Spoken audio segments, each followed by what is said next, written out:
Alam nyo guys, yung mga naniniwala ni Romualdez Marcos, hindi ko alam kung nasa katinuan pa ba yan. Hindi ko nga alam eh. Sa totoo lang, wala namang nagawang mabuti yan sa bayan.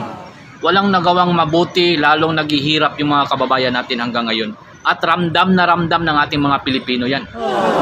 Kahit anong gawin nila na paninira ni Duterte, ang daming nagawa si Duterte, wala sa katiting.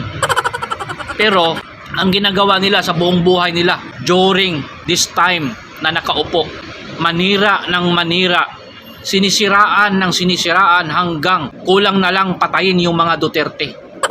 Ako, hindi ako maka-Duterte, pero itong mga naniniwala ni Marcos Romualdez Marcos, talagang hindi ko nga mapaliwanag kung ano yung nasa isip nila. Pakinggan nga natin. Hey! Hey!